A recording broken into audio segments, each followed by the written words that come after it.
Glass rod को steam में डालने से इसकी लेंथ पे क्या असर पड़ता है? इसकी लेंथ जो है ना वो इंक्रीज़ हो जाती है, इंक्रीज़। कह रहे हैं कि ये एक मेटल की बॉल है, ये मेटल की बॉल है, ठीक है, मतलब ये एक मेटल की बॉल है और ये है एक मेटल की रिंग, ठीक है। तो कह रहे हैं कि जब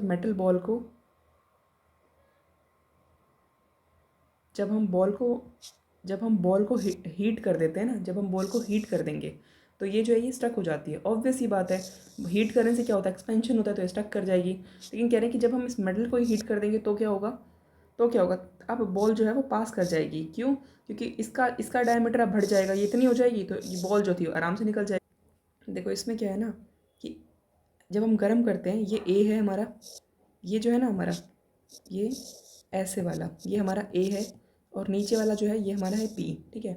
तो कह रहे हैं जब हम हीट करेंगे तो ए जो है वो एक्सपैंड करेगा ज़्यादा बी से, ए जो है वो बी से ज़्यादा एक्सपैंड कर जाएगा। तो देखो, तो मतलब ए का कर्वेचर बड़ा होना चाहिए। अब इसमें क्या है, इसमें ए का कर्वेचर छोटा है और बी का कर्वेचर ये बड़ा है, तो ये नहीं होगा, ठीक है। इसमें क्या है, दोनों को जॉइंट किया जा रहा है, तो इतना इतना भी बड़ा नहीं हो जाएगा, ठीक है। जॉइंट भी तो करना है, तो जॉइंट करने में ए का कर्वेचर बड़ा होगा, ये बड़ा कर्वेचर इसका है, और बी का कर्वेचर छोटा, तो बी आंसर होगा इसका। कह रहे हैं कि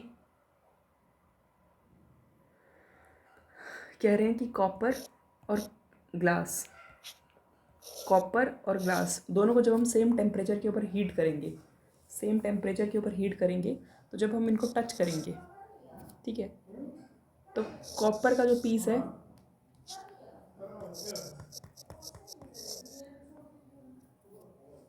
कॉपर का जो पीस है वो ज़्यादा हॉट लगेगा ग्लास से। कॉपर, दोनों को हमने गर्म किया है लेकिन कॉपर ज़्यादा गर्म लगेगा। ऐसा क्यों? क्योंकि कारण ये है, क्या इसकी डेंसिटी, क्या इसमें density of copper is more than that of glass. हाँ, ये बात सही है कि कॉपर की जो डेंसिटी है, ये बात सही है कि जो कॉपर की डेंसिटी है वो ग्लास से ज़्यादा होती है, ठीक है। बट ये करेक्ट एक्सप्लेनेशन नहीं है। करेक्ट एक्सप्लेनेशन क्या है कि कॉपर जो है ना वो गुड कंडक्टर ऑफ हीट है, ठीक है, लेकिन ग्लास जो है वो पुअर कंडक्टर ऑफ हीट है। सर्दी के अंदर या एक हम आयरन को टच करें, एक हम वुड को टच करें, ज़्यादा ठंडी क्या होती है, आयरन ज़्यादा ठंडी होती है। ऐसा क्यों? क्योंकि iron is a good conductor of heat. अगर टेम्परेचर ऑफ एयर इंक्रीज हो जाता है तो वाटर वेपर, सिंपल है, टेम्परेचर जैसे ही बढ़ेगा उसी हिसाब से हमारा इवेपोराइजेशन होता है, तो ये भी इंक्रीज। जब तेज़ हवाएं चलती हैं तो ड्यू नहीं फॉर्म होता। क्यों? क्योंकि तेज़ हवाओं से, चाहे वो तेज़ हवा हो, तेज़ टेम्परेचर हो, ये सब चीज़ें इवेपोरेशन को फास्ट करती हैं। एसी और एयर कूलर दोनों के दोनों एसी और एयर कूलर दोनों के दोनों टेम्परेचर मेंटेन करते हैं। क्या है, दोनों के दोनों ह्यूमिडिटी भी मेंटेन करते हैं। एसी ह्यूमिडिटी को मेंटेन करता है, एयर कूलर नहीं मेंटेन करता। एयर कूलर ह्यूमिडिटी को मेंटेन नहीं करता। एसी क्या क्या मेंटेन करता है, ह्यूमिडिटी एंड टेम्परेचर दोनों। इसीलिए क्या होता है ना, जैसे कि कूलर चल रहा होता है बट वही कि शरीर में ना अजीब सी हुमस सी हुई रहती है, कि वो मेंटेन नहीं करता है, एसी मेंटेन करता है। डेजर्ट कूलर के अंदर क्या होता है, इवेपोरेटिव कूलिंग। कूलिंग कैसे होती है? तो कूलिंग होती है रिलीज ऑफ कंप्रेस्ड गैस से, रिलीज ऑफ कंप्रेस्ड गैस से। देखो एसी के अंदर क्या होता है, एसी के अंदर गैस जलती है और वो गैस जो है वही रूम को कूल करती है। गीले कप गीले कपड़े गीले कपड़े सूखेंगे कैसे, जल्दी कब सूखेंगे? गीले कपड़े जल्दी कब सूखेंगे? जब ह्यूमिडिटी कम होगी और टेम्परेचर ज़्यादा होगा। तो इन सभी ऑप्शन में से यहाँ पे और ये वाला सही है। सॉल्ट के अंदर अगर हमने पानी मिला दिया तो वो जल्दी उबलेगा और जल्दी फ्रीज़ होगा, ठीक है। तो मतलब बॉइलिंग पॉइंट इंक्रीज हो जाएगा और जल्दी फ्रीज मतलब बॉइलिंग पॉइंट इसका फ्रीजिंग पॉइंट इसका डिक्रीज हो गया है। BP increase and freezing point FP decrease. ये नमक जो है ना ये फ्रीजिंग पॉइंट को डाउन करता है, इसीलिए ठंड ठंड वाले इलाके में सड़क के ऊपर नमक को स्प्रेड किया जाता है। कह रहे हैं कि salt is use for cooking the food at places on higher from sea level. हम सॉल्ट को यूज़ क्यों करते हैं? ताकि बॉइलिंग पॉइंट जो है वो बढ़ जाए, चीज़ जो है वो जल्दी गर्म हो जाए, इसलिए हम लोग नमक मिलाते हैं ताकि चीज़ जो है जल्दी गर्म हो जाए। तो ये बात ठीक है, हम करेंगे। क्या इसके पीछे ये कारण है कि वहाँ पे टेम्परेचर जो है वो लो होता है? क्या इसके पीछे ये कारण था कि क्योंकि कि इससे टेम्परेचर लो हो जाएगा? ये कारण नहीं है, इससे टेम्परेचर हाई हो जाएगा। टेम्परेचर हाई हो जाएगा, बॉइलिंग पॉइंट बढ़ जाएगा, टेम्परेचर हाई हो जाएगा। ठीक है, तो ये इसका करेक्ट एक्सप्लेनेशन तो नहीं है, लेकिन ये स्टेटमेंट इंडिविजुअली सही है। टेम्परेचर जो है वो हाँ लो होता है हाइयर प्लेसेस के ऊपर। ये स्टेटमेंट अगर इसको खाली एक स्टेटमेंट देखते हैं तो ये सही है, लेकिन ये क्या ये इसके रिस्पेक्ट में है कि हमने वो मिलाया, नमक मिलाया, तो उससे क्या होता है टेम्परेचर लो हो जाएगा। टेम्परेचर लो नहीं होगा, टेम्परेचर हाई होगा, ये कह रहा है। थर्मस की बोतल के अंदर ये क्या यूज़ होती है, कौन सी लेयर यूज़ होती है? अरे कौन सी लेयर है ये? सिल्वर की लेयर है, सिल्वर लेयर। ओके, तभी इतनी महंगी आती हैं, 750 700 की आती हैं। सिल्वर की लेयर यूज़ होती है इसमें। सर्दी के टाइम पे वाइट क्लोथ पहनना इतना बढ़िया क्यों रहता है? क्योंकि ये सारी की सारी लाइट को रिफ्लेक्ट कर देता है। ओके, वाइट कलर पसीने को नहीं सोखता है, वो कॉटन के उसमें आएगा। वाइट कलर हम लोग पहनते हैं क्योंकि ये सारी की सारी लाइट को रिफ्लेक्ट कर देता है। वाइट कलर हम लोग क्यों पहनते हैं? क्योंकि ये सारी की सारी लाइट को रिफ्लेक्ट कर देता है। रिफ्लेक्ट वाला हम लोग गर्मी में लाइट कलर पहनते हैं, क्यों? क्योंकि लाइट कलर जो है वो पुअर एब्जॉर्बर ऑफ हीट है। सही बात है, सारी की सारी लाइट को रिफ्लेक्ट कर रहे हैं, तो ये पुअर एब्जॉर्बर है। Loss of water from body through perspiration, पसीने के थ्रू पानी निकलता है, क्यों? टेम्परेचर और ह्यूमिडिटी दोनों के द्वारा। पसीने का काम क्या होता है? बॉडी के टेम्परेचर को रेगुलेट करना। फ़ैन क्या काम करता है? हमारे पसीने को जल्दी इवेपोरेट करता है। मटके में पानी ठंडा क्यों रहता है? Due to evaporation. इस क्वेश्चन को करना है। कह रहे हैं कि चूरू और शिमला का टेम्परेचर है। चूरू का टेम्परेचर दे रखा है 48 डिग्री, शिमला का टेम्परेचर दे रखा है 24 डिग्री। 48 degree and 24 degree. कह रहे हैं कि दो आइडेंटिकल कप हैं। चूरू के अंदर जो है कप, उसका टेम्परेचर है 95 डिग्री, ठीक है, और इसके अंदर का है शिमला वाले का 71 डिग्री। तो ये कब ये कब रूम टेम्परेचर के ऊपर पहुँचेंगे? इनका डिफरेंस देखना है। 47 दोनों के अंदर जो टेम्परेचर डिफरेंस है, ठीक है, क्या लिखा हुआ है? दोनों के अंदर जो टेम्परेचर डिफरेंस है वो सेम है, तो दोनों के दोनों सेम टाइम पे पहुँचेंगे। देखो, जब कोई बॉडी 100 से 90 जाएगी तो वो लेगी, वो बहुत, उसको लगेगा बहुत शीघ्र वो आ जाएगी, बहुत शीघ्रता से। लेकिन जब किसी किसी को, जैसे कि जब 90 से 75 जाएगी तो शीघ्रता से 25 सेकेंड में आ जाएगी। लेकिन जब इसको 75 से 60 के अंदर जाना है, ठीक है, तो ये जब इतने में जाना है तो उसको ज़्यादा टाइम लगेगा। इसको 60 से इसको 45 में जाना होगा तो उसको और ज़्यादा टाइम लगेगा, तो इसमें हो जाएगा मोर देन 25 सेकेंड। हमें भयानक गर्मी कब लगती है? ह्यूमिड वेदर के अंदर। ह्यूमिड हीट कब लगती है हमें? ह्यूमिड वेदर के अंदर। जेरिक कंडीशन का मतलब क्या होता है? जेरिक कंडीशन यानी लो ह्यूमिडिटी, पानी नहीं है, सूखा पड़ा हुआ है, low humidity. Inadequate supply of water, xeric condition यानी inadequate supply of water. Arid habitat, extreme cold climate, इन सब में होता है। एटमॉस्फेयर ना हमारे ऊपर बहुत ज़्यादा प्रेशर लगाता है, बट हमें फील नहीं होता। क्यों? क्योंकि हमारी जो बॉडी है ना वो एटमॉस्फेयर से भी ज़्यादा प्रेशर लगाती है। हमारी बॉडी एटमॉस्फेयर से भी ज़्यादा प्रेशर लगाती है।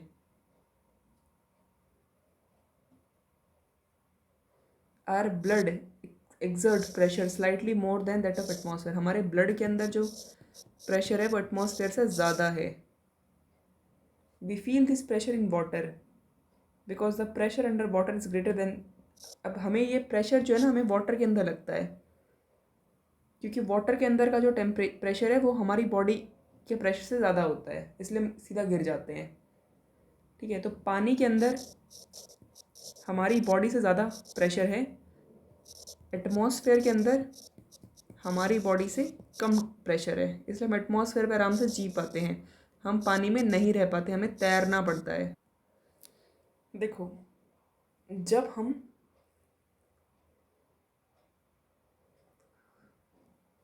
देखो एक है प्योर वाटर और एक है कुछ मिक्स्ड वाटर है। इसका बॉइलिंग, इनमें बॉइलिंग पॉइंट किसका ज़्यादा होगा? इसका, क्योंकि वो जो कण है वो जल्दी, क्योंकि वो जो कण होंगे वो होंगे सॉलिड के, और ये सॉलिड जो है वो जल्दी गर्म और जल्दी ठंडा होता है, तो इसका होगा ज़्यादा। ओके, प्रेशर किसका ज़्यादा होगा? अब अगर इसका टेम्परेचर ज़्यादा है तो इसका प्रेशर कम होगा, इसका प्रेशर ज़्यादा होगा। सिंपल बात है। कह रहे हैं कि addition of solute to a solution increase its water potential. Potential का मतलब होता है इधर उधर जाने की कला। इसमें एक ये साफ़ पानी है, एक ये पानी जिसके अंदर बहुत सारी गंदगी है, जल्दी पानी कौन सा बहेगा? साफ़ वाला। तो ये गलत है। क्यों? क्योंकि addition of solute to a solution not increases, decreases its water potential. ऊपर हम लोग क्यों 100 डिग्री से कम में वाटर को बॉईल कर लेते हैं? क्योंकि atmosphere pressure decrease, hence boiling point is lowered. Altitude के साथ बॉइलिंग पॉइंट जो है वो डिक्रीज हो जाएगा। यस, लेस देन 100 डिग्री पे पानी उबलने लग जाएगा। The atmospheric pressure increase with altitude, नहीं, atmosphere pressure decrease with altitude. Pressure cooker में खाना जल्दी क्यों बनता है? ये जल्दी बनने की बात कर रहा है, क्योंकि उसमें हाई टेम्परेचर होता है और हाई प्रेशर होता है। जल्दी क्यों बनता है? क्योंकि उसके अंदर एयर हैज़ नो इफेक्ट, नहीं, temperature of boiling water increase due to high pressure. ज़्यादा प्रेशर की वजह से टेम्परेचर जो है वो बढ़ जाता है। ठीक है, मेन बात ये याद रखनी है, जब भी प्रेशर कुकर आएगा ना उसमें हाई प्रेशर और हाई टेम्परेचर होता है। देखो, ये जो हमारा ये प्रेशर है ना, इसका जो हैंडल होता है ना, हैंडल, वो किससे बना हुआ होता है? वो बना हुआ होता है इबोनाइट से। इबोनाइट से बना हुआ होता है। और इबोनाइट क्या है? इबोनाइट एक स्ट्रॉन्ग मटेरियल है, हार्ड नहीं है। अरे प्रेशर कुकर का ढक्कन कहाँ हार्ड होता है? वो तो इंसुलेटेड होता है, इंसुलेटर होता है ना, वो रबड़ ही तो होता है, तो वो हार्ड नहीं होता है। ये गलत है, मतलब हाँ वो हार्ड होता है। ओके, ये हाँ हार्ड होता है। ठीक है,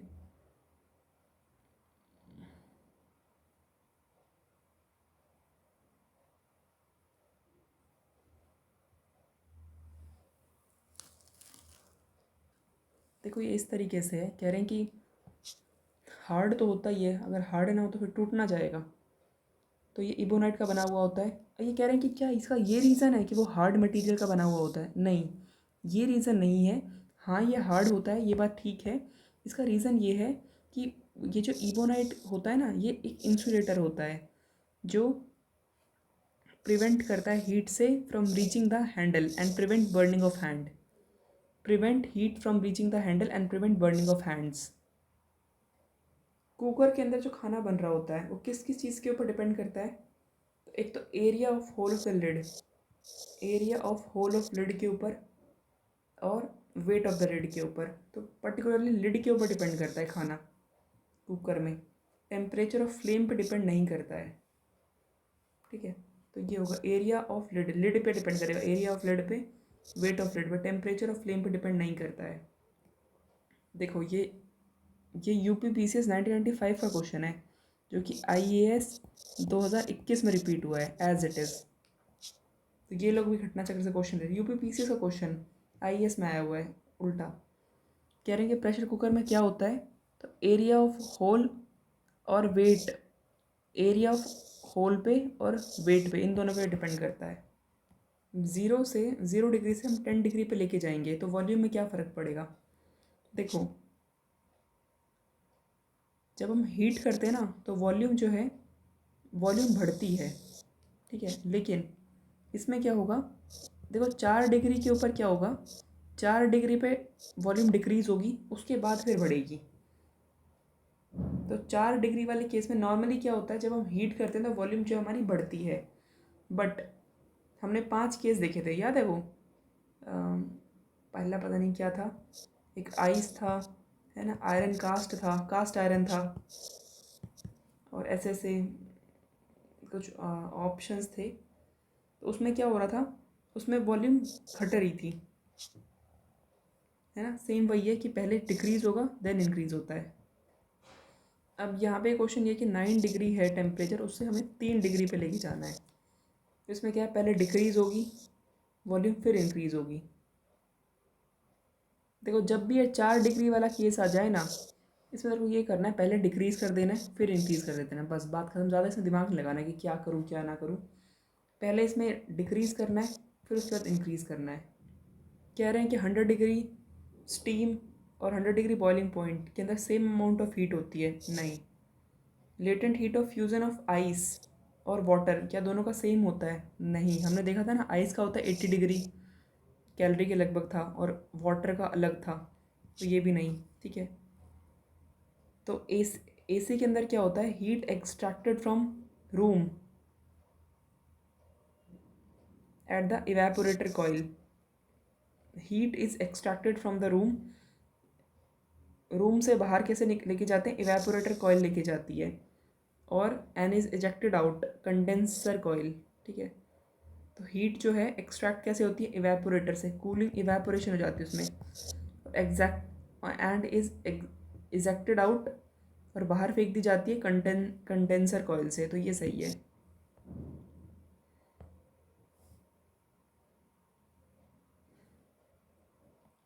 देखो पानी जो है ना, फ्रीजिंग के टाइम पे पानी एक्सपैंड करता है, हाँ सही बात है। कह रहे कि एकदम से बॉटल पानी की भरी हुई है और जब वो फ्रीज़ होगी तो बॉटल ही टूट जाएगी, सही बात है। पानी यूँ बह रहा है, फ्रीजिंग के टाइम पे वाटर एक्सपैंड करता है, एक्सपैंड करके फिर फ्रीज़ करता है। तो फ्रीजिंग के टाइम पे वाटर एक्सपैंड करता है, वॉल्यूम ऑफ वाटर जो है फ्रीजिंग के टाइम पे इंक्रीज़ करता है। ये पानी है, इसके अंदर ये बर्फ़ है, बर्फ़ जो है वो पिघल गई है, तो लेवल ऑफ वाटर क्या होगा, सेम रहेगा। बर्फ़ पिघली है कुछ भी हो, लेवल ऑफ वाटर सेम रहता है। Cloudy nights are warmer as compare to clear cloud, cloudy nights are warmer as compare to clear cloudless nights, क्यों।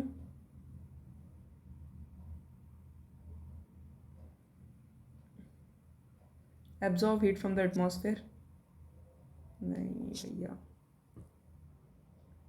क्लाउडी नाइट जो होती है ना वो गर्म होती है, जहाँ जैसे कि एक एक एक बादल है जिसमें एकदम साफ बादल है, और एक है वैसा क्लाउडी नाइट्स, तो इसमें क्या होता है, reflect back the heat given of by the earth. अच्छा क्लाउड्स क्या करते हैं ना, ज़्यादा क्लाउड्स हैं तो वो रिफ्लेक्ट बैक कर देंगे अर्थ के ऊपर ही, जो भी हीट यहाँ जा रही है इसको पार नहीं करेंगे, रिफ्लेक्ट बैक कर देंगे, इसलिए।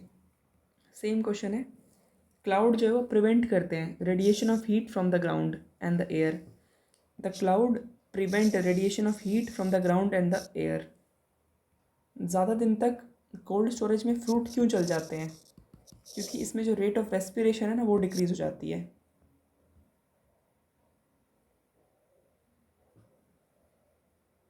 वुलन फाइबर हमें वार्म रखते हैं, क्यों, क्योंकि इसके अंदर ना एक वुलन फाइबर के अंदर एक प्रोटीन होता है जो कि गुड कंडक्टर ऑफ हीट है, नॉट बैड। बैड होगा तो फिर गर्मी सर्दी कैसे प्रोवाइड करेगा, गर्मी कैसे प्रोवाइड करेगा। तो वुलन क्लोथ के अंदर क्या होता है, एक प्रोटीन होता है जो कि गुड कंडक्टर ऑफ हीट होता है, तो ये होगा इसका। नॉट करेक्ट पूछ रहा है। देखो ह्यूमिडिटी इंक्रीज़ होने से हमारी वेलोसिटी ऑफ साउंड भी इंक्रीज़ हो जाती है। ह्यूमिडिटी है, मान लेते ये एक सिंपल पानी है, यहाँ पे आप चिल्ला रहे हो, यहाँ आप चिल्ला रहे हो तो आपके पास देर पहुँचेगी, लेकिन अगर यहाँ पे बहुत सारे कण कण कण हैं तो एक कण दूसरा कण ऐसे ऐसे करके ये जल्दी पहुँच जाएगा। The velocity of sound in air increases as the humidity increases. Fridge का गेट खुला छोड़ देंगे तो क्या होगा, वार्म हो जाएगा। देखो इसमें क्या रहा है कि अगर गैस को हम कंप्रेस करते हैं half of its original volume, एक गैस है ये हमारे पास, इसमें गैस है, इसको हमने कंप्रेस कर दिया half of its original volume at 27 degree Celsius, to what temperature should it be heated to occupy. हमने इसको कंप्रेस किया 27 डिग्री सेल्सियस के ऊपर, हाफ वॉल्यूम को। अब हम कितना लगाएं कि दोबारा से अपनी ओरिजिनल वॉल्यूम पे आ जाए। देखो फार्मूला होता है, लॉ ऑफ गैसेस का फार्मूला होता है V1/V2 is equal to T1/T2। अब यहाँ पे किया क्या गया है, पहले V1 को हमने हाफ कर दिया है, तो V1 इज इक्वल टू क्या हो जाएगा, V/2, तो V/2 है ना, तो क्या हो जाएगा V/2/V इज इक्वल टू, अब T1 कितना है हमारा, तो T1 हमारा कितना है, सेल्सियस में ना लेके इसको हम लोग लेंगे, टेम्परेचर को हम लोग लेंगे केल्विन के अंदर, ठीक है। तो केल्विन के अंदर हमारा जल्दी सॉल्व होता है, तो 273 + 27 ये हो जाएगा 300 इज इक्वल टू टेम्परेचर कितना आ गया हमारा 300/T, ठीक है, वही T2। अब क्या करेंगे हम, तो V से V कट के, ठीक है, T2 इज इक्वल टू 300। देखो मैं दोबारा करती हूँ, तो यहाँ पे फॉर्मूला क्या होता है, V1/V2 is equal to T1/T2, ठीक है। तो V1 का हो जाएगा हमारा V/2 V/2/V2 is equal to T1/T2, ठीक है। देखो ये V/2 है, इसको सॉल्व करना है हमें। T1/T2 का हमने कितना निकाल लिया था, 273 + 27, ये आ गया हमारा 300। तो देखो इसमें क्या हो जाएगा, पहले हम V/2/V को सॉल्व करते हैं, तो ये कैसे आएगा, V/2 × 1/V, ये कट के 1/2 आ जाएगा, यहाँ पे हमारा बचा है सिर्फ 1/2 इज इक्वल टू 300/T2, तो यानी ये कितना हो गया हमारा, T2 इज इक्वल टू 600, ठीक है 600। और अब हमें क्या करेंगे, 600 में से 230 ये घटा देंगे, तो कितना आ जाएगा हमारा 327, ये आंसर है।